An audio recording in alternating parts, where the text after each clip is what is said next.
Estudio bíblico.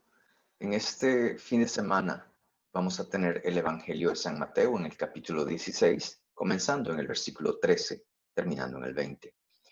Es la profesión de fe de Pedro. Antes de comenzar el estudio bíblico, pidámosle al Señor entonces que nos bendiga con su Espíritu Santo y que sea Él el que escudriñe todo aquello que tenemos en nuestro corazón, que con su poder nos ilumine para poder hoy escuchar la palabra y que todas nuestras oscuridades tengan la luz de Cristo.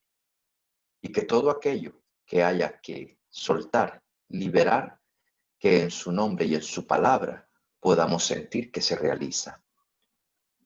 Que el Señor nos abra los oídos como de discípulos para escucharle.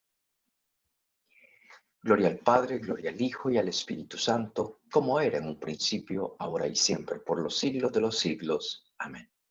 Muy bien, comencemos primero leyendo entonces el texto.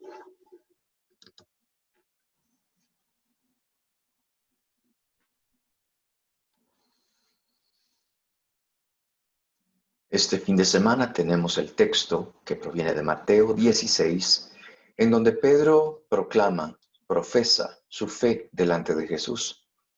Y Jesús, por esta inspiración de revelación de lo que el Padre le ha revelado a Pedro, Jesús le va a dar un trabajo nuevo a él. Escuchemos entonces.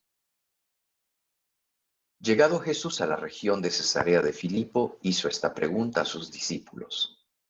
¿Quién dice la gente que es el Hijo del Hombre? Ellos dijeron, unos que Juan el Bautista, otros que Elías, otros que Jeremías o uno de los profetas. Díceles él, ¿y vosotros quién decís que soy yo? Simón Pedro contestó, tú eres el Cristo, el Hijo de Dios vivo.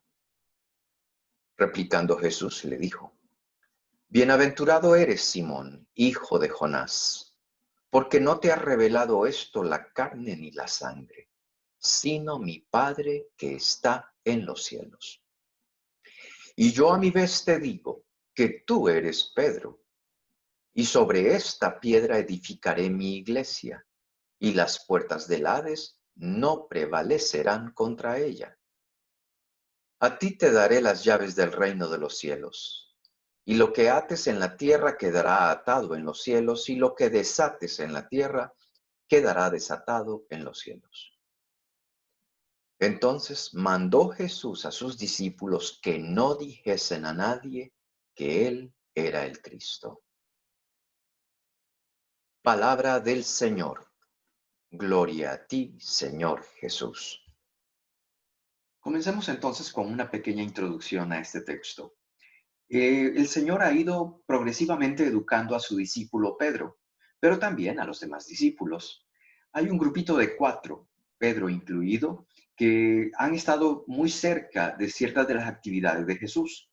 Entonces Andrés y Pedro, que son hermanos, y Juan y Santiago, también los 4 son llamados por Jesús en ciertos momentos. Pensemos la transfiguración, ellos estaban allí. Jesús va a orar en Getsemaní y los llama a ellos también. Son momentos de, de lecciones personalizadas, digamos. La manera de orar, lo que sucede en la transfiguración, perfecto. Cuando Jesús explica las parábolas, perfecto, es otra lección en grupo. Pero hay momentos también que tal vez para cada discípulo sea diferente y es la manera como Jesús hace las cosas. Recuerden, por ejemplo, el capítulo 14, que ya lo examinamos, donde encontrábamos la multiplicación de los panes, la llamamos nosotros, pero es el compartir, el partir y compartir de Jesús. Recuerden ustedes que Jesús tuvo una compasión grande por la gente. Esa es una lección. Los curó a todos, otra lección.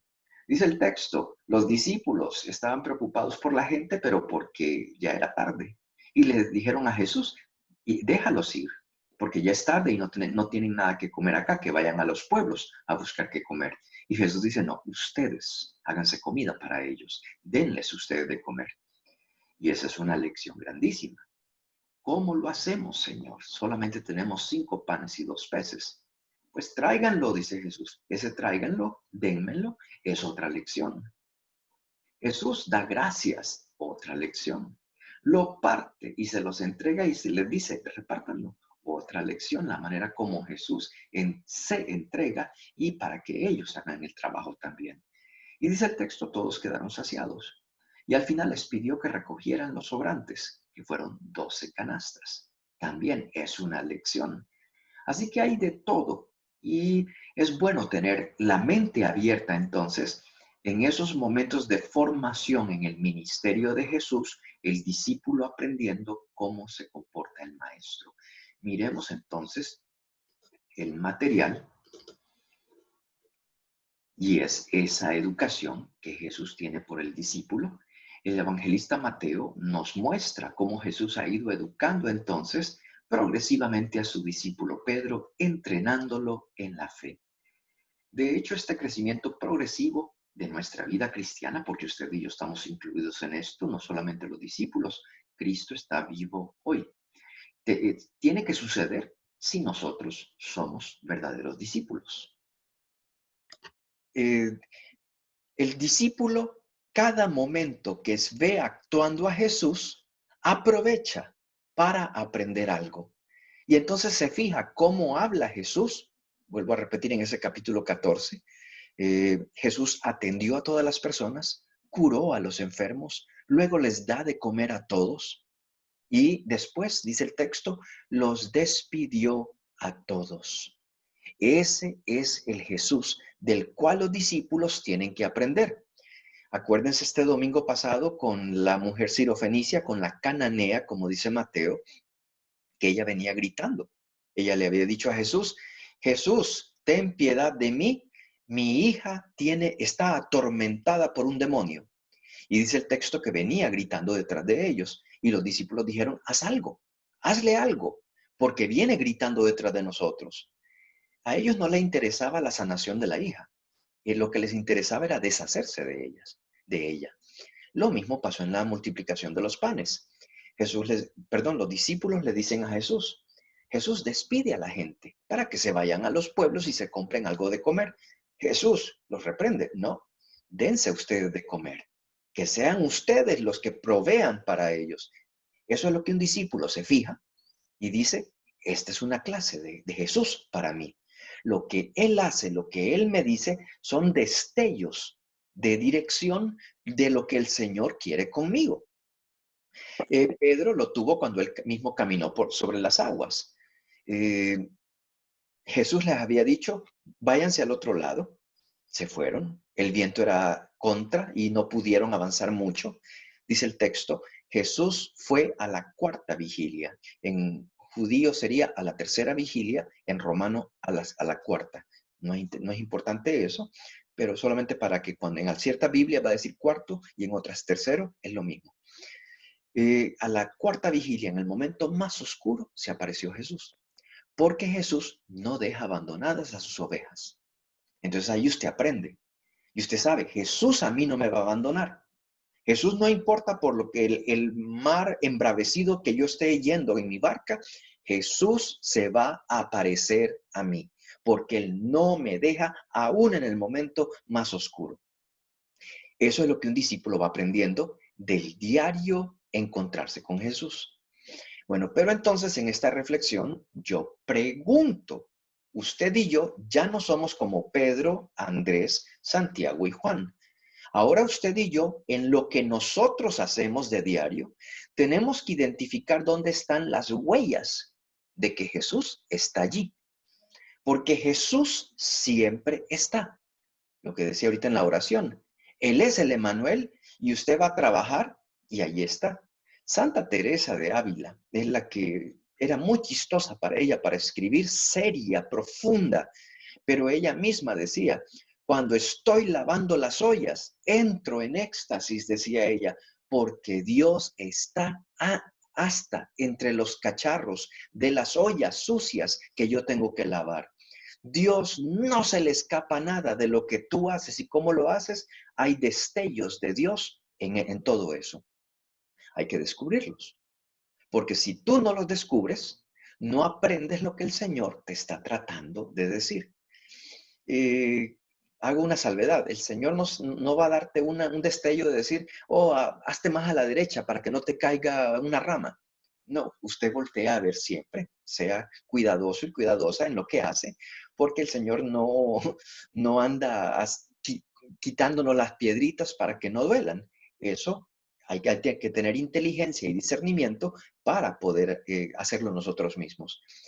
Para la vida, para el crecimiento espiritual, ahí es donde usted y yo entonces, si me cae la rama en la cabeza, decir, Señor, yo sé que tú estabas acá, pero entonces, ¿qué tengo que hacer para poder poner más atención a ti? Y para como ser humano, darme cuenta de mi alrededor y tomar las decisiones correctas. Ya usted allí estaría buscando las huellas de Jesús en medio de algo que no fue tan placentero, que le causó un poquito de dolor, pero usted descubre los destellos de Cristo allí. Y eso es justamente lo que el Señor ha estado haciendo con San Pedro y con la mayoría de los discípulos. Me regreso al texto. Entonces, es ese crecimiento progresivo el crecimiento progresivo del entendimiento del discípulo en la vida cristiana es necesario si nosotros queremos ser discípulos verdaderos. Porque usted no puede esperar, si usted no hace el ejercicio diariamente de en dónde está Jesús en lo que hago, usted no lo va a reconocer en los momentos más difíciles. Después yo les pongo la pregunta en las preguntas finales. ¿Quién es Jesús para ti? ¿Y qué dirías tú de Jesús? Porque si el Jesús que tú tienes es una definición de la clase de catecismo cuando tenías 8 años, tienes que avanzar. Tienes que tener una relación personal con Jesús. Y es aquí donde vuelvo a esta introducción, que es una reflexión de nuestro caminar como discípulos, identificando el Señor cómo nos habla en el silencio, en las cosas que pasan, y nosotros vamos aprendiendo de esas pequeñas huellas que vamos viendo. Entonces, mucha gente puede prometerte y ofrecerte el verdadero Jesús. En muchos lugares te dicen, pare de sufrir. Hay una iglesia que así se llama. Y llama, atrae a la gente. Pero el Señor no quiere cosas de esas, venderte un producto para que ya no sufras. El Señor lo que necesita es tener una relación personal contigo. Porque si tú tienes una relación personal como Pedro, tú vas a ir entendiendo cómo ir creciendo. Tú no te vuelves como una sanguijuela. Las sanguijuelas, acuérdese, que son esas que si se las pone en la piel, le chupan hasta la sangre. Y entonces usted no puede esperar ser una sanguijuela tratando de chuparle a Dios la gracia, pero sin hacer nada, solamente eh, como un parásito. El Señor no quiere parásitos, sino que quiere que tú seas libre, libre y que en el caminar tú puedas entender dónde te quiere Dios y cómo te quiere en esto. Por eso las reacciones de los discípulos son tan diferentes una de otros. Por ejemplo, Judas, Mateo, por el cobrador de impuestos, Pedro, porque cuando Pedro caminó sobre las aguas, ¿por qué los discípulos en la barca dijeron, tú en verdad eres el Hijo de Dios? Pero Pedro no lo dijo. Pedro tal vez estaba asombrado de lo que le acababa de pasar, caminando sobre las aguas, hundiéndose, y no le salían esas palabras porque estaba lleno de miedo. Tal vez estoy elaborando, porque todos dijeron eso menos él. Pero en el texto, ese era capítulo 14, este es el capítulo 16. Aquí viene Pedro a proclamar su fe y la proclama bien dicha. Tú eres el Mesías, el Hijo del Dios vivo. Entonces, ¿qué pasa en un momento que en el otro no pasa? Y que Pedro puede en un momento declarar su fe y en el otro momento no pudo. Entonces, preguntas iniciales para mí, para usted. ¿Ha notado, y lo pongo informalmente, has notado momentos en los que Jesús te estaba enseñando algo a través de un evento o experiencia específica? Un encuentro con alguien, un accidente, una pequeña enfermedad, preocupaciones, tristeza. Entonces, la opción A, ¿te diste cuenta de que ese era un momento divino? El rechazo de momentos divinos nos restan oportunidades para crecer. Hay veces que ciertas personas se bloquean con ciertos eventos. Y entonces es como si el Señor le está pidiendo avanzar y usted está obsesionada o obsesionado que yo no puedo. Y el Señor dice, aprende de esto, por favor. Aprende de cómo te estás sintiendo, de lo que estás enfrentando y busca mis huellas en esto para que puedas abrir y pasar, que sea como una llave para evolucionar. Entonces, hay que darse cuenta de esos momentos que son duros a veces, son casuales, un encuentro con una persona, pero que tienen un toque divino y que solamente después usted dice, eso fue de Dios que yo me encontrara con esa persona o que me pasara esto. Bueno, ahora, internalizó usted lo que Jesús quería que aprendiera. Eso quiere decir que usted no solamente lo vio pasar, pero no lo agarra y se lo lleva al corazón. ¿Qué hace María con todo lo que le pasa? Medita y lo lleva a su corazón para meditarlo en el lugar correcto.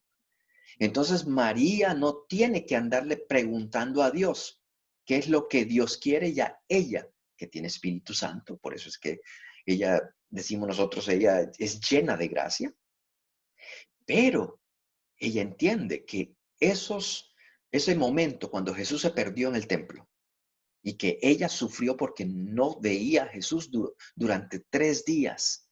Y cuando lo encontró, le dijo, ¿por qué nos has hecho esto?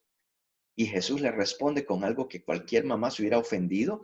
¿Y por qué me buscas? Le dijo Jesús. ¿No sabes que yo tenía que estar en la casa de mi padre? María no respondió nada, pero agarró esas palabras y se las llevó al corazón y dijo, esto tengo que aprender, porque mi hijo no solamente es mi hijo, es el Hijo de Dios. Y Él me está enseñando sobre este evento.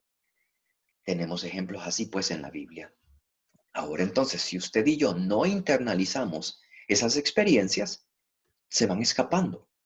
Es como dejar los pájaros que se vayan. Y el Señor quisiera que nosotros tuviésemos esas experiencias y que las reflexionáramos, creciéramos de manera de poder enfrentar las cosas de manera nueva. ¿Lo que aprendiste de esa experiencia se ha convertido en una herramienta para ti o la dejaste pasar? Y es lo que estaba tratando de explicar ahorita. Sería el ejemplo de María, de llevarla al corazón para que se quede, para internalizarla, para volverla una herramienta para el futuro. Lo contrario podría ser que entonces me quedo estancado en el pasado.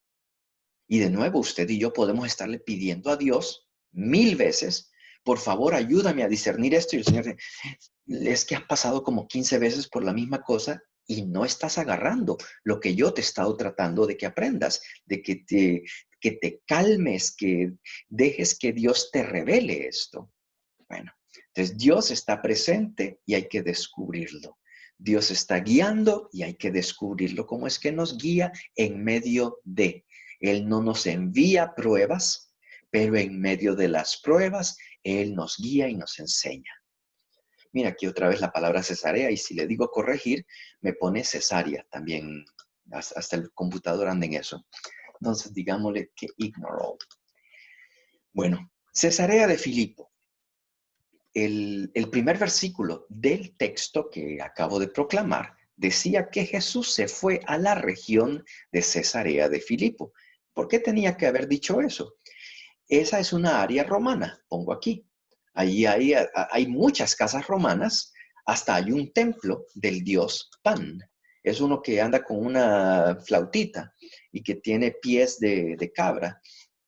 En todo caso, Jesús seguro no entró a la ciudad. No entró a ninguna de las partes romanas, pero estaba en el área. ¿Por qué es que Mateo nos cuenta esto, de que Jesús estaba en esa área? Uno, porque es romano. Y entonces el tema que va a salir con Pedro tiene base en qué han hecho los romanos con Israel. ¿Quién es Roma para los judíos? Es el imperio que controla el área. Ellos son crueles. tienen un estrecho control sobre Israel debido a sus costumbres de fe. Para la fiesta de la Pascua llega mucha gente en peregrinación y hay veces que han causado revueltas. Y hubo una revuelta en una fiesta de Pascua que los soldados rodearon una parte donde estaba la gente con el problema y no preguntaron quién era el del problema. Mataron a todos en el círculo de los soldados, todos los mataron. Para ellos es mejor que se mueran todos en lugar de que se nos escape uno y que ese sea el malo. Y entonces decía, pues los romanos tenían mano pesada en los judíos con respecto a los soldados, para todo lo poco que ellos hacían, y les cobraban muchos impuestos. Los griegos habían sido iguales. Tenemos dos libros del Antiguo Testamento que se llaman los libros de los Macabeos y cuentan cómo fue la opresión tan dura con respecto a los judíos. En ese tiempo de los libros de los Macabeos hubo un profeta, Daniel, y Daniel comenzó a contar de alguien que se llamaba el Hijo del Hombre. Y él decía, este Hijo del Hombre es alguien que está en completa unión con Dios. Es un hombre que no se ha dejado manchar, tocar, arruinar el corazón con cosas malas del mundo, sino que todavía está como la persona que fue, el hombre que primero que fue creado en el jardín del Edén, como Adán, recién creadito, puro y en conexión total con Dios. Ese Hijo de Hombre también tiene esa conexión entonces divina y entiende lo que Dios le dice por su estado de pureza original. El libro de Daniel se esperaba que con todos los imperios que habían tratado de acabar con Israel, que el Hijo del Hombre viniera a arreglar las cosas. Y entonces comienza la idea del Hijo del Hombre que se repite 88 veces en el Nuevo Testamento. O sea que esto es algo que hay que ponerle atención. Pero el problema es que el Hijo del Hombre, que sería como un descendiente de David, vendría a pelear, porque con todo el abuso de los romanos que crucifican por nada, los soldados te rodean y te matan y te cobran de colmo impuestos para que Roma sobreviva y vivan como ricos, e Israel está pobremente en la miseria. Solo los del templo son los que les va bien, porque los ancianos que están cerquita del templo, ellos son los jefes de los publicanos. Así que a ellos sí les va bien, pero a los demás les va muy mal. Pues entonces ellos esperan que este Hijo de Hombre arregle las cosas. Pero se está volviendo un arreglar las cosas de manera que se echan al suelo los romanos y ahora los dominantes serían los judíos. Pero Jesús en realidad no vino por una parte política. Hasta lo quisieron nombrar rey, dice un texto, y Jesús se escapó porque eso no le interesa a él. Jesús no es un revolucionario, no quiere tumbar el imperio. Él quiere cambiar al hombre dentro del imperio y lo va a lograr. Porque es esa conversión en el camino con Jesús que logra una conversión de corazón, tanto para el judío, para el extranjero, para todos. Por eso Jesús dice, primero prediquen en Jerusalén, después ya pueden salir a Samaria y después sí hasta los confines del mundo. Es de poco en poco, pero hay que llevar ese camino de conversión. Bueno, pues entonces la gente que ya estaba cansada, oprimida de esa dureza del imperio, y que así era la historia con los griegos y cuando los babilonios se los habían llevado y los persas, pues ellos decían que venga este Hijo de Hombre, que venga algún día a arreglar todo esto, a acabar con los romanos. Y tenían mucha imaginación ellos entonces para imaginarse lo que este Hijo de Hombre pudiese hacer, que sería la entrada del enviado de Dios. Bueno, entonces la primera pregunta del texto que proclamamos, ¿quién es el Hijo del Hombre? Nosotros sabemos que Jesús es ese Hijo de Hombre, pero Jesús la pregunta que hace es, ¿quién dice la gente que es el Hijo del Hombre? Él no dice, ¿qué dice la gente de mí? Sino del Hijo del Hombre. Es como si él es, pero también pregunta qué dice la gente de este personaje. que resulta que ese personaje es él. Entonces, ¿qué dice la gente? Y los discípulos le explican a Jesús que la gente lo compara con 4 personajes, profetas todos. Y uno de ellos es Juan el Bautista del Nuevo Testamento. El problema es que tanto Juan el Bautista en el capítulo 14, principio, ya murió. Y los otros profetas también ya están muertos. Entonces la gente dice, el Hijo del Hombre, que sería Jesús, ¿quién es ese el Hijo del Hombre? Ah, es uno de los muertos que regresó a la vida. Esto es un peligro, decimos nosotros, en la fe. Pensar que solamente alguien muerto tenga que venir a arreglar las cosas del presente.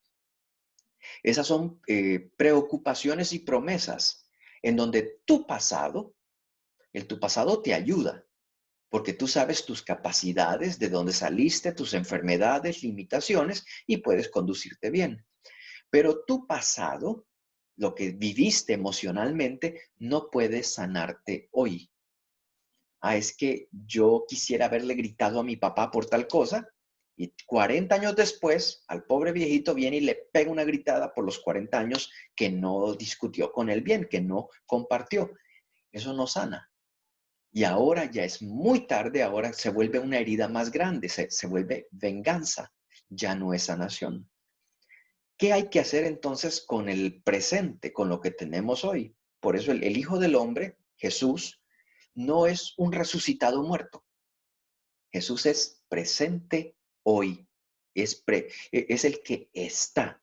Por eso fíjese que una de las preguntas que Jesús va a hacer después es, ¿quién soy yo? Ese soy yo es como Moisés en el desierto, cuando le preguntó a la zarza ardiente, ¿y a quién le voy a decir? ¿Cómo es? El faraón me va a preguntar quién me envía. Entonces, ¿qué nombre le digo? ¿Quién eres tú? Y Dios le va a decir, yo soy el que soy. Entonces, aquí el Jesucito que les puse dice, soy yo, porque esa es la revelación de Dios en el Éxodo, pero ese es Jesús, Él es presente, Él no es muerto. Y por eso, pero a Jesús lo mataron, pero Él está vivo y resucitado. Él no es un muerto que regresó de la muerte, no. Él era vida y la muerte no pudo contra Él. Entonces, Jesús es mucho más que eso, que recuerdos, no. Es presente, poder inmediato. Ahora, decía, pues lo que se los ponía ahorita, recordar entonces es una tentación. Sin embargo, no va a resolver los problemas. Por eso, tienes vino nuevo, Jesús es vino nuevo. Entonces necesitas odres nuevos, contenedores nuevos.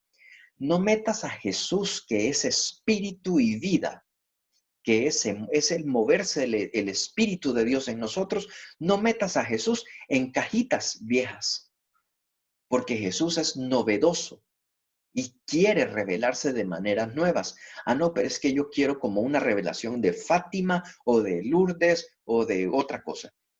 Hay que dejar que Dios sea el que nos hable hoy en el presente como Él quiere hoy, porque Dios está vivo hoy, está presente.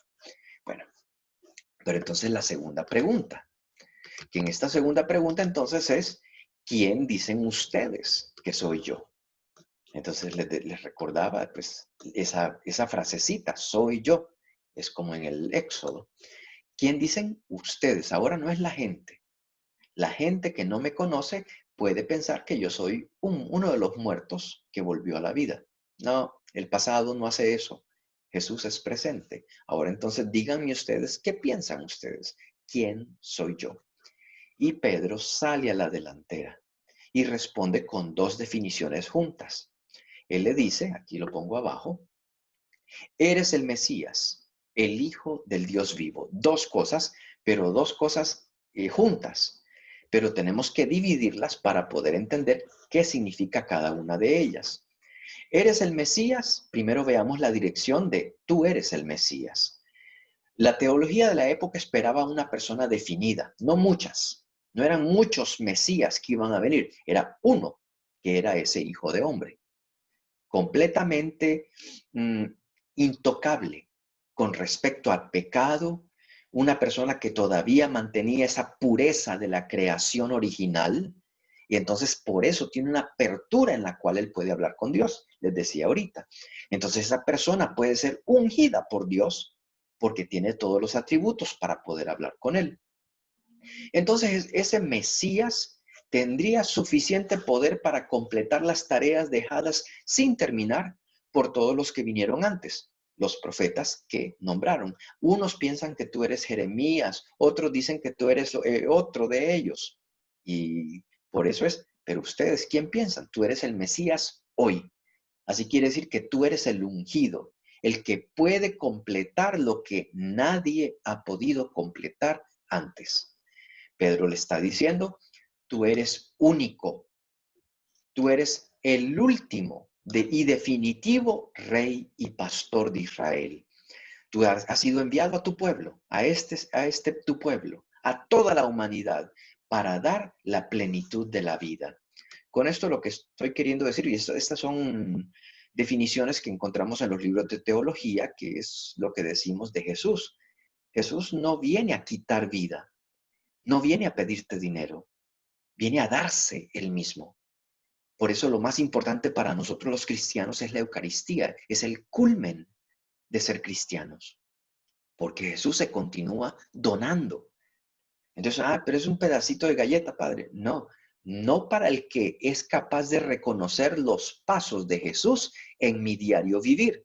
Me doy cuenta que ese es pan de vida, porque Jesús me está nutriendo de maneras nuevas, porque Él es la vida.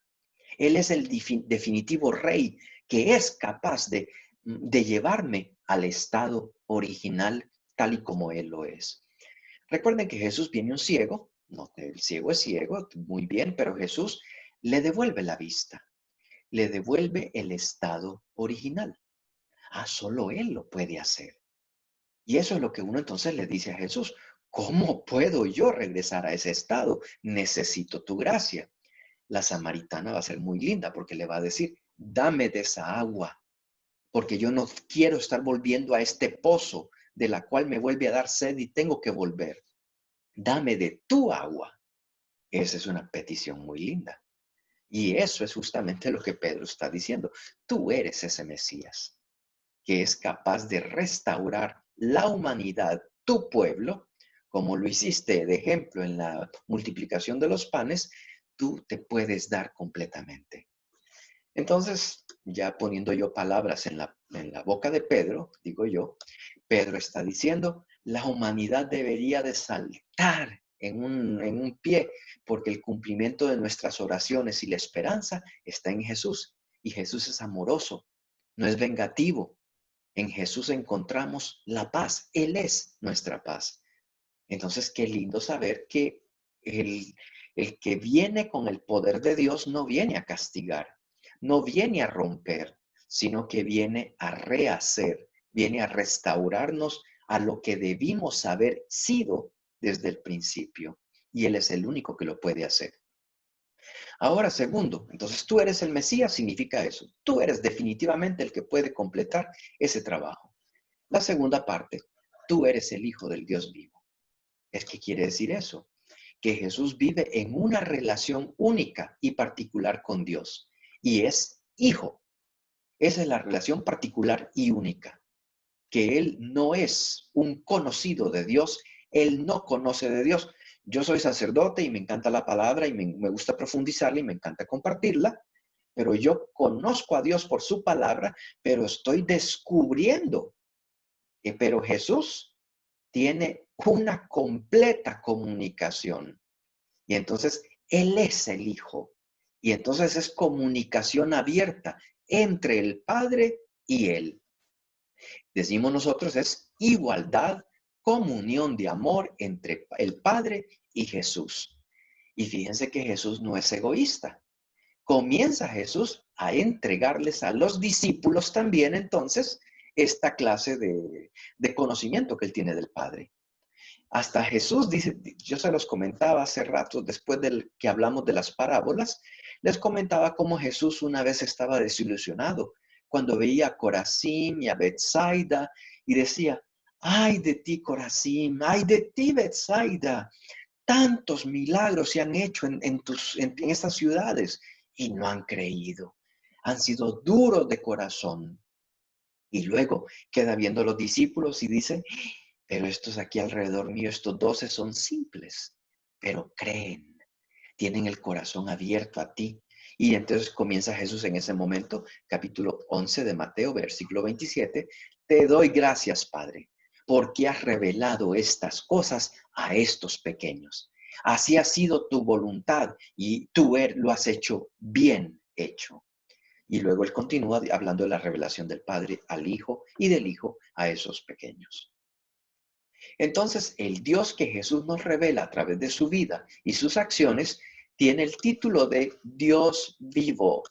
Nuestro Dios Padre no está muerto, no es un viejito con barba grande que está chochando en la eternidad. No, es activo, creativo, creador, renovador, en completa comunión con su Hijo que vivió como nosotros en la carne y en los huesos, entonces puede mostrarnos esa cara del Padre. Que es lo siguiente que pongo. ¿Cómo es Dios Padre? Viendo a Jesús, entendemos cómo es el Padre. Jesús compasivo, así es el Padre. Y por eso, recuerdan ustedes en la transfiguración, que cuando Pedro dijo, ay, quedémonos aquí, Dios reveló el camino mejor. Y dice, una voz se escuchó que venía del cielo y dijo, este es mi Hijo el amado en Jesús. Él es mi Hijo el amado, escúchenlo. Qué raro que lo que pidió Dios Padre era identificar a su Hijo amado, el Hijo de Hombre, el Mesías, pero lo lindo es, no tanto quédense con Él, péguense con Él, vivan y duerman con Él, no, escúchenlo.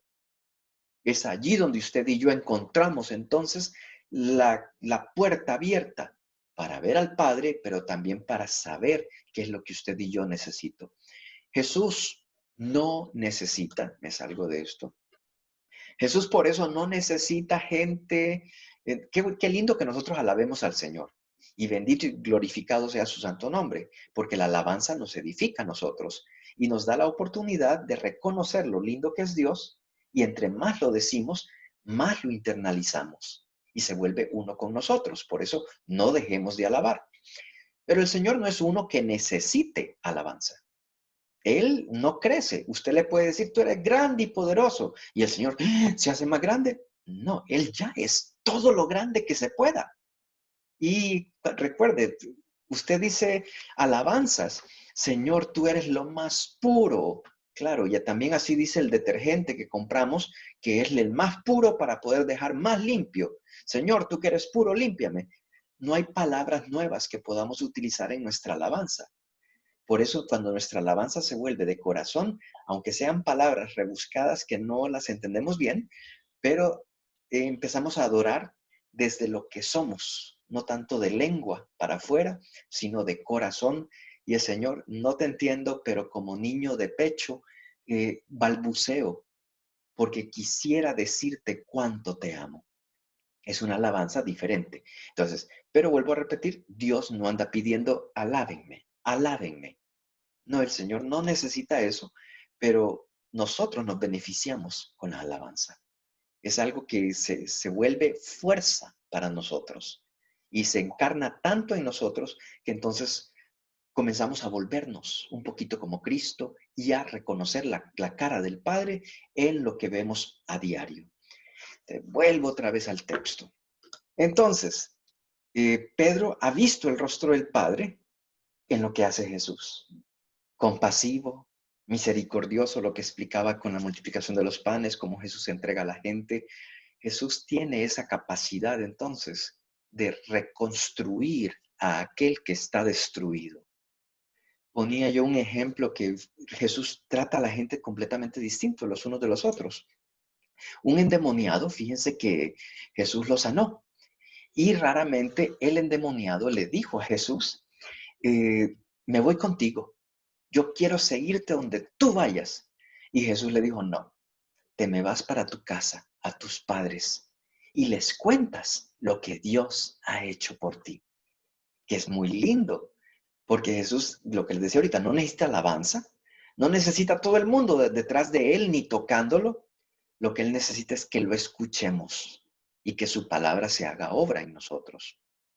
Bueno, todo esto para entonces seguir avanzando en lo que estaba diciendo, vemos el rostro del Padre. Y entonces con el regalo de la vida de Cristo, Jesús lo va a hacer evidente en la cruz. A través de su entrega en la cruz, Él nos deja saber, ya no hay nada que les pueda quitar la vida a ustedes. La cruz era lo peor para dar vergüenza a la gente y Jesús tocando la cruz le quita el poder. Entonces, ¿venció la cruz sobre Jesús? No. Y Jesús tocó la muerte también para que ni la muerte pudiese decir yo tengo poder sobre ti. Y Mateo nos dice, usted puede revisar el texto de la crucifixión de Jesús y de la muerte, que dice que en ese momento que Jesús murió, el velo del templo se rasgó, tembló y la tierra y las tumbas, dice el texto, se abrieron para decirnos, ya no hay nada que pueda separarnos del amor de Dios. San Pablo va a decir eso después. Pues ese es el instrumento, perdón, ese es el regalo de la vida en ese Mesías, que es hijo, comunicación total con su Padre, pero es para darnos y rehacer en nosotros, renovarnos al estilo original del Adán perfecto. Bien, sigo pues, porque ahora viene otra pequeña reflexión. Recuerden, si tienen preguntas, abra su micrófono y me dice, padre, me explica esto de nuevo. Un apéndice en medio de esta reflexión entonces, donde Jesús es el Mesías, es el que se revela todo. Ahora está al descubierto que Jesús es el Mesías. Entonces, una pregunta podría ser, compartamos las noticias con el mundo. Llamemos al periódico del domingo, que es el que se lee, que se reparte más y que viene bien grande, en primera plana que Jesús es el Mesías y ya se acabó. Y si la gente no cree, Jesús puede hacer un milagro y algo para que la gente sí crea y ya se acabó todo esto. No funciona así. Para Jesús, el seguirlo a Él y el tener la experiencia con Cristo no es una píldora que se traga uno. Es decir, no es un solo momento que usted dice, ay Señor, dame ya la seguridad y la fe completa y que entonces de aquí en adelante ya no tenga yo que dudar. Usted está diciendo que entonces que usted quiere perder su libertad. Hay días que son más difíciles de creer. Hay otros días que uno está con el corazón abierto y cree más fácil y siente la presencia de Dios, siente que el Señor está vivo, pero hay días que es difícil, pero no hay una palabra de Cristo que entonces Él te la dé y de ese día en adelante ya tú no vuelvas a tener dudas. Tú eres humano, eres humana, vas a tener dudas. Y en medio de las dudas, busca la firma, busca las huellas de Jesús de nuevo, porque ahí te das cuenta, Él es el Mesías, el Hijo del Dios viviente, no de un muerto, sino de Dios viviente y Él es Hijo. Entonces, no es una píldora que acaba con todas las dudas, con todo el dolor, ya entonces ya no voy a volver a sufrir. Te están mintiendo. Esa venta de no vas a volver a sufrir no existe. Y no le tengas miedo al sufrimiento. Únete a Jesús, lee su palabra, buscas los destellos de Jesús para estar preparado para ese momento. Porque el ir con Jesús es un viaje, un trayecto. Jesús no es la píldora de nuevo, que ya te da la seguridad de todo, sino que tú vas caminando con Él. El Señor va a decir bien claramente, es que el que quiera de verdad ser mi discípulo, que tome su cruz y me siga.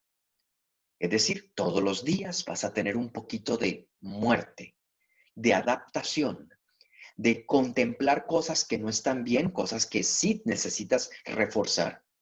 Y en el camino de seguir a Jesús vas a entender muchas otras cosas. Así que el que quiera seguirme, ya lo sabe. Tome su cruz y sígame. El Señor necesita que los discípulos, lo leí cuando leí el texto, el último versículo decía, y Jesús les prohibió que le dijeran a la gente que Él era el Mesías. El Señor necesita que aún los discípulos, aunque revelado por el Padre, como le dice Jesús a Pedro, esto te lo reveló el Padre, pero te lo reveló, pero por favor tienes todavía que continuar en un silencio, en la expectativa de reconocer a Jesús. Es decir, no todo se va a arreglar, se los decía ahorita. Todavía Pedro va a tener dudas. Léase el texto en ese capítulo 16 y se va a fijar que Pedro, al final de que él acaba de proclamar su fe, Jesús le empieza a contarles porque se siente en confianza. Estos ya saben quién soy yo.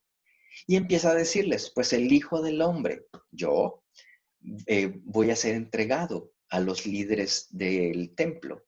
Me van a hacer daño, me van a matar, me van a crucificar. Y Pedro inmediatamente que escuchó eso va a decir, Señor, que Dios no lo permita.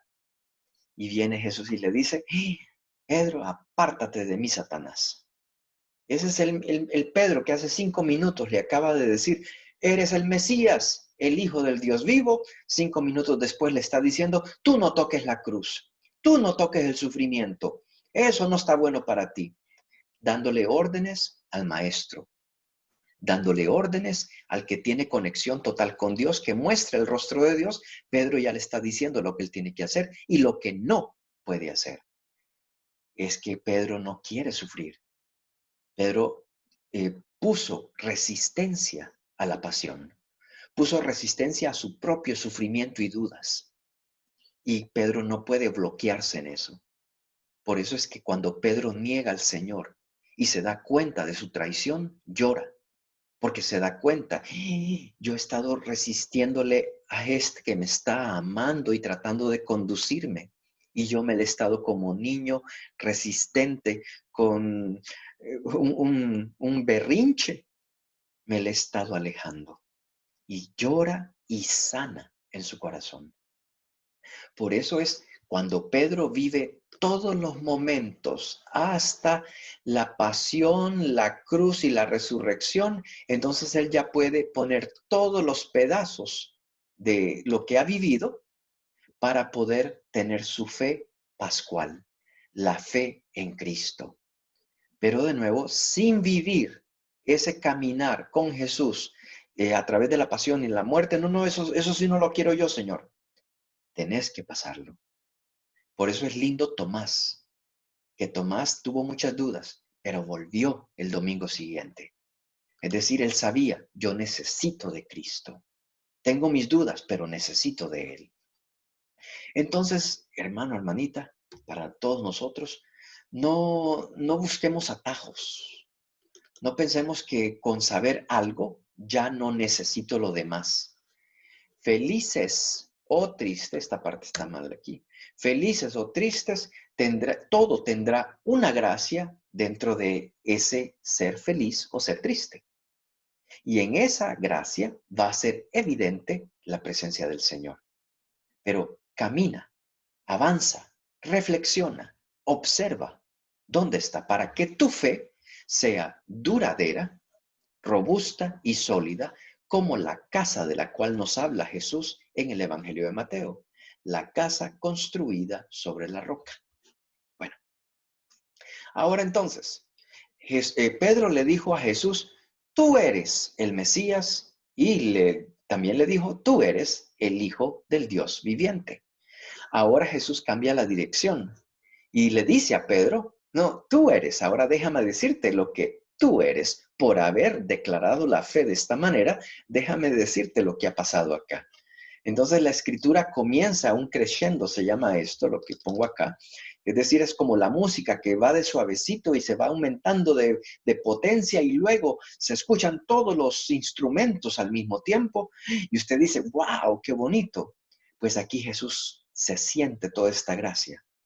Y en el contexto de lo que sucede, entonces, Jesús le dice a Pedro, perdón, que en ese momento, el texto es muy raro, lo noto, pues cuando usted lo vuelva a leer, váyase al texto original en el capítulo 16, se va a fijar que Mateo dice, y Simón Pedro dijo, y Jesús le dijo a Simón Pedro, perdón, o sea que ya era Pedro.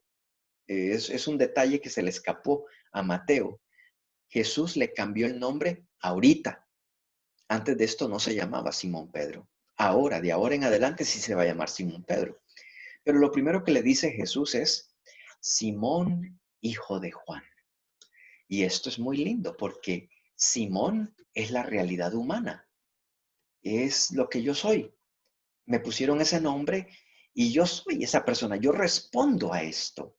Y es Ricardo el que hace esto.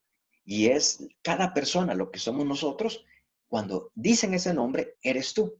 Y ya tú sabes lo que tú haces y cómo lo haces. Así que Jesús le está diciendo a Pedro, con toda tu realidad humana y ahora con toda tu realidad histórica, hijo de Jonás. Las dos juntas. Tienes que saber algo, que Dios te conoce completamente.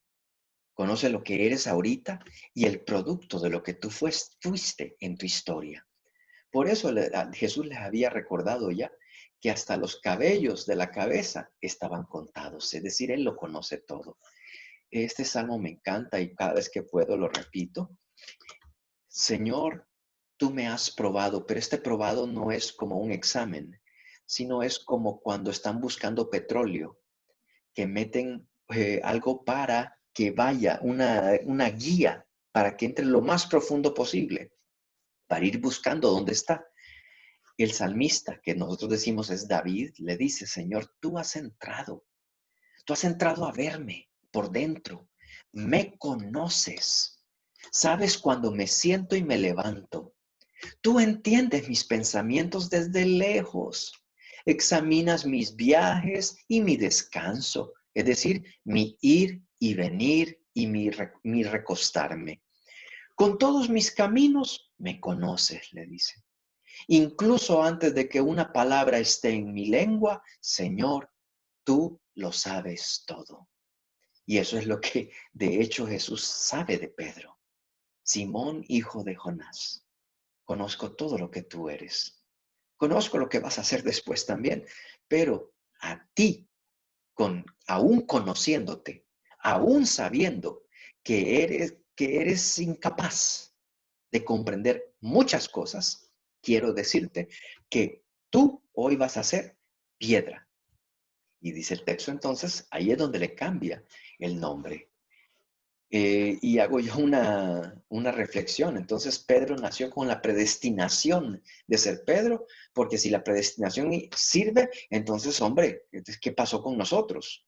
La predestinación no existe en la Biblia. Solamente hay unos versos en, vamos a ver, en Filipenses. No, Efesios, la carta a los Efesios, versículo 1, capítulo 1. Donde dice que el Señor nos ha predestinado a ser santos e irreprochables ante Él por el amor. O sea que somos predestinados para algo, sí, pero no para sufrir, no para riqueza o pobreza, no, nada, para nada de lo demás, sino para ser santos e irreprochables. ¿Y quién es santo e irreprochable? Cristo, para ser como Cristo. Tenemos toda la capacidad de ser como Cristo. Entonces, ¿Pedro nació San Pedro? No. Pedro nació Simón, hijo de Juan, con muchas falencias, con muchas carencias, con muchas necesidades. Pero ese mismo Pedro tiene la capacidad de Cristo. Entonces, Pedro tiene un diamante en su corazón y poco a poco va a comenzar a brillar. Pedro no nació San Pedro. Le tocó caminar con Jesús, hacer el viaje completo hasta la pasión, muerte y resurrección. La Madre Teresa no nació Santa Madre Teresa. Fue en el camino de la vida, con mucho sufrimiento y dudas personales, hasta dudas de Dios, que ella se volvió la Santa Madre Teresa.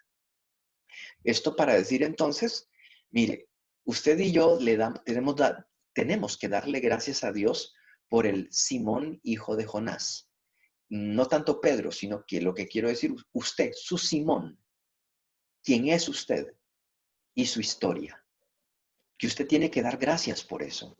Ay, pero es que yo tuve mucha pobreza y mucho dolor y enfermedades. Agarre esos recuerdos, abrácelos y diga, tú eres parte de mí y necesito dar gracias hasta por esos momentos, porque abrazando esos momentos pierden el poder que ellos te puedan humillar. Ahora tú en el nombre del Señor los vuelves como un escalón para poder superar y llegar más alto en Cristo Jesús.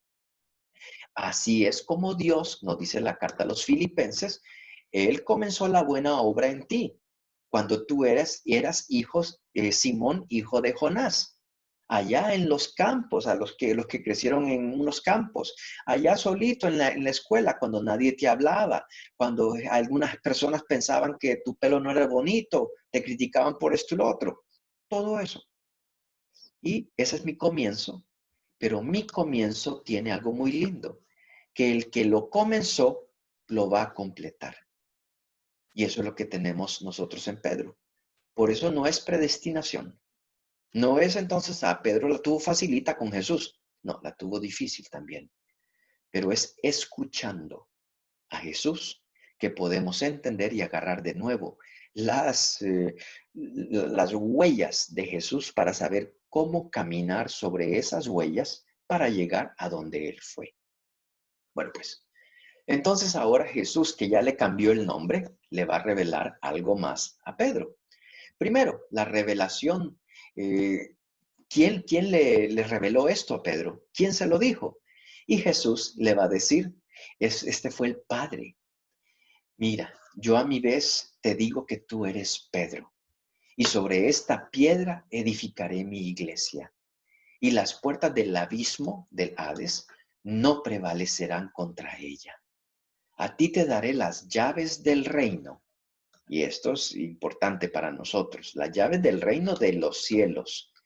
Lo que ates en la tierra, es que con las llaves se puede atar, no es pareciera como que son dos cosas diferentes. Entonces tiene llaves y también tiene manera de atar. Y puede atar en la tierra y puede ser atado en el cielo, y lo que desate en la tierra quedará desatado en los cielos. Entonces decía, el Padre le reveló esto a Pedro, pero ahora Pedro todavía necesita continuar su camino con Jesús. Y en ese camino Jesús le dice, pues tú eres, así como Jesús es, yo soy, ahora le está diciendo a Pedro, yo te voy a decir lo que tú sí eres. Tú eres más que Simón, hijo de Jonás. Todo eso es muy lindo y está contigo hasta el día que te mueras, pero hay más. Entonces tú eres Pedro, tú eres piedra, y sobre ti se edifica mi iglesia, la de Jesús, no la de Pedro. Y por eso estas puertas del Hades no pueden prevalecer. Bueno, me adelanto para desarrollar esto. Esta roca entonces, este término roca y este cambiarle el nombre a Pedro, a Simón, no había existido antes. El nombre de Pedro no se conocía hasta que Jesús cambia el nombre. Y desde ese momento comienza a popularizarse el nombre de Pedro, de piedra. Es muy lindo. Pedro va a tener un nuevo trabajo. Con su existencia entonces en una iglesia de Jesús, una comunidad de Jesús que va a profesar la fe en Cristo Jesús, el Señor le va a decir, pues tú eres la roca sobre la cual se construirá mi iglesia. Y es como una comunidad de fe. Entonces, tú serás la persona que les vas a ofrecer a ellos un lugar donde profesar esa fe, para que lo que profesan con sus labios sobre Jesús, que está glorificado en el cielo y vive en espíritu y en verdad en nosotros, que tenga en un lugar físico aquí en la tierra alguien que los pueda conectar con eso. Pero Pedro no es el mejor, sí, pero Dios va a ir proveyendo lo- los instrumentos para que Pedro sea roca firme. Pedro no es el fundador de la iglesia, es Cristo, es Jesús. Así que Pedro, por eso, él está basado sobre la piedra angular, que es Cristo. Tú eres roca sobre esta piedra angular, pero es Jesús quien te sostiene. Por eso Jesús promete que esta comunidad será construida sobre ella y tendrá una duración y solidez perenne. Ni el Hades podrá contra ella, ni podrá contra ti, Pedro. Así que tranquilo. Tú eres entonces alguien que va a ejercer una labor sólida en la comunidad y yo te voy a dar llaves. Y no quiere decir que Pedro sea el portero del cielo como lo entendió todo el mundo. Y entonces, haber vivido toda su vida de pescador y ahora le cambiaron el trabajo, pero para ser portero, no, no es eso. Si lo tengo que poner, la primera lectura de este domingo, revísensela. Allí es donde se comenta de Eliakim, que se vuelve el que tiene las llaves. Eso se llama visir en lengua antigua. Los egipcios tenían visirs por todos lados, porque el que tenía la llave, el que tenía un anillo que era como una llave, ese tenía el poder. Y entonces Pedro tiene eso, tiene un poder, pero no es un poder sobre Jesús, sino un poder para abrir y cerrar, digamos. Lo lindo de la imagen de las llaves es que el dueño de la iglesia, que es Jesús, ya le ha entregado a Pedro las instrucciones de cómo seguir la iglesia. Si no, revise usted el capítulo 5 del Evangelio de Mateo, las bienaventuranzas. Y mire cómo comienzan, bienaventurados los pobres, bienaventurados de esto y lo otro, bienaventurados los puros de corazón, porque ellos verán a Dios. Así que el Señor está diciendo, así tienen que ser ustedes. Y luego van a agarrar la oración. Y cuando oren, no hagan como los hipócritas. Allá dio instrucciones. Y luego va a hablar cómo tratar a los pobres. Y el perdón, capítulo 18, todavía no lo hemos visto, que se tiene que perdonar. Perdónanos como nosotros perdonamos a nuestros ofensores. Entonces, ya Jesús en el Evangelio ha dejado todas las instrucciones, tanto en parábolas como en direcciones concretas. Así que Pedro lo que va a hacer ahora, esto de las llaves, lo interpreto yo de una manera muy sencilla. Los que conocen el trabajo de los hospitales saben que hay un triage, se llama. Y en esa zona triage, ellos necesitan mandar a las personas más en necesidad de tratamiento urgente lo más rápido posible. Entonces hay una evaluación de cada persona que entra para mandarla a la rapidez necesaria y a los que menos necesidad tengan esperan un poquito más largo porque no es tan urgente. Pedro es el enfermero que recibe a la gente. Y según la necesidad de esas personas, Pedro abre el corazón, abre el perdón en la comunidad. Entonces, cuando Pedro tiene esa capacidad de las llaves del reino de los cielos y le empieza a abrir el reino de los cielos a los que vienen enfermos de una manera distinta para cada uno, usted dice, ay, qué trabajo tan lindo el de Pedro. Y segundo, él es el que amarra y suelta. Entonces Pedro no está como piedra, con llaves y con atar y desatar para decir, ah, yo tengo poder, yo puedo hacer la comunidad que yo quiera, con los amigos que yo quiera y con las condiciones que yo quiera. No, son las condiciones de tu maestro que ya te las dio y lo que tú vas a hacer es lo que él hubiese hecho. Y tú le vas a quitar cargas a esta gente. Y tú le vas a ayudar a abrir puertas para que ellos vayan entrando al reino de los cielos. No es para cerrarles la puerta, sino para abrírselas. Y entonces así todos los pecadores entran de gratis. No, por eso es cerrar y abrir. Es mostrar el camino, llevar a la urgencia de lo que esta persona necesita e irle abriendo según va. Atar y desatar. Ya Pedro entonces en la iglesia no solamente es capaz de acoger y de excluir, sino de liberar. Entonces, la doctrina de Jesús da la capacidad a Pedro de poder liberar a una persona, desatar, y cuando se desata en la tierra con Pedro, se desata en el cielo. ¿Por qué esto es importante? Pedro no es el sustituto de Jesús. Pedro trabaja para mostrar la gracia de Dios en esto. Pero Pedro haría más bien lo que el maestro ya le dijo que tenía que hacer y lo hace al estilo del maestro. Es necesario tener una persona como Pedro. Y yo pongo acá la fotito del Papa que le da como susto cuando escucha que tú eres Pedro. ¿Cómo? Sí, es que tú eres limitado. Tú a veces entiendes y no entiendes las cosas bien de Dios. Pero tú tienes que tener fe que Dios está contigo. Necesitamos a ese Pedro, porque Pedro es uno como nosotros, pero uno que sabe el trabajo que le toca, y el trabajo que le toca es hablar de su jefe, hablar de Jesús, abrir las puertas para que los pecadores puedan entrar en un proceso de conversión, para que escuchen la palabra del Salvador, de Jesús. Y si ustedes escuchan al Papa Francisco, por decir algo, él trata de hacer eso. Y trata de dar correcciones para que la gente sea más gentil con inmigrantes, con pobres, con pecadores, para que se confiesen, cosas de esas. A Francisco lo que está haciendo es abriendo la puerta. Y es un poquito el trabajo que le pidió el Señor, porque la piedra angular es Cristo. Usted envíe a la gente a Cristo. Usted no se preocupe de cómo se van a sanar. Usted sabe que el Maestro los va a sanar. Es en ese sentido, entonces, que la lectura está tratando para nosotros de sentirnos uno, en comunidad. No hay creyente en Dios sin comunidad.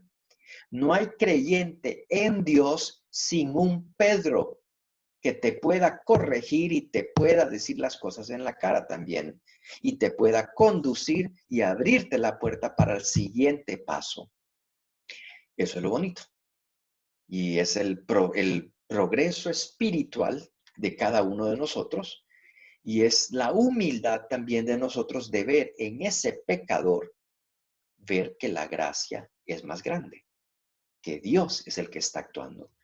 En el Papa Francisco, por decir algo, podríamos decir, sí, el Señor conoce a Francisco, hijo de tal. Yo te conozco a ti mismo y conozco de dónde saliste. Y entonces te digo que a ti, así delimitado como eres, yo te encargo con esto. Así que tienes que orar, tienes que escuchar mi palabra para hacer mi trabajo. Y yo creo que Francisco hace muy bien en todo caso, porque es mostrando con mucha simpleza poder acercarse más sin miedo al Señor. Entonces, perdón aquí. Vamos a ver. Permítanme una cosita.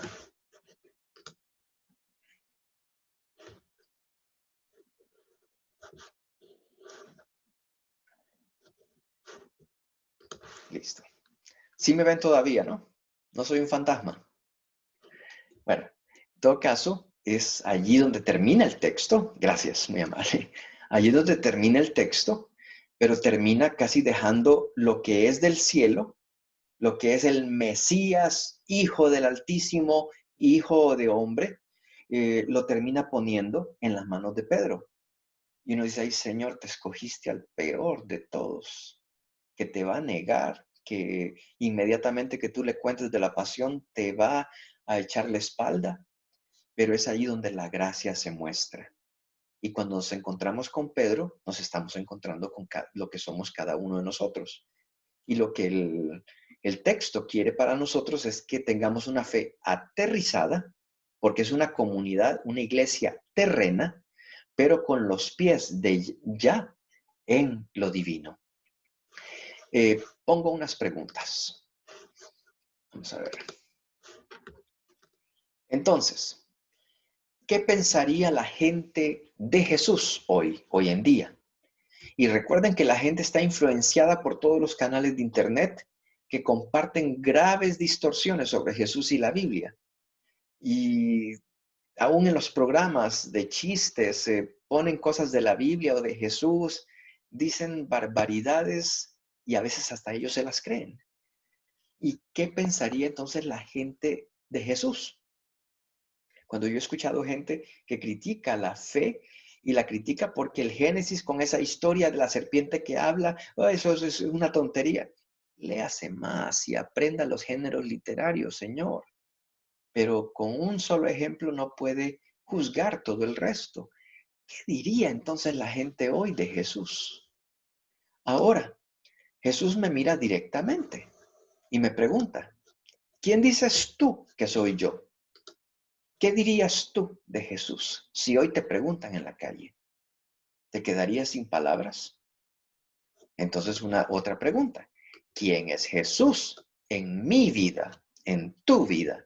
Porque de allí es que tú puedes sacar una definición completa. Pero decía, por favor, no des las frases del catecismo. El catecismo está bueno, pero no es de memorizar, sino de una experiencia personal con Cristo. Por eso repito, es descubrir en los pasos, descubrir en mis acciones cotidianas los pasos y las marcas de Cristo. Que eso me permite entonces ir fundamentando mi fe cada vez más, porque lo voy reconociendo. Entonces ya puedo decir quién es Cristo para mí. Pregunta, si reconozco que Jesús es el Señor, el Mesías, el Hijo de Dios que está vivo, el que me puede traer de nuevo al estado original de la creación, ¿hasta qué punto lo sigo? ¿Lo encuentro en la oración y los sacramentos? ¿O paso por los sacramentos haciendo el signo de la cruz rápidamente que no le pongo corazón?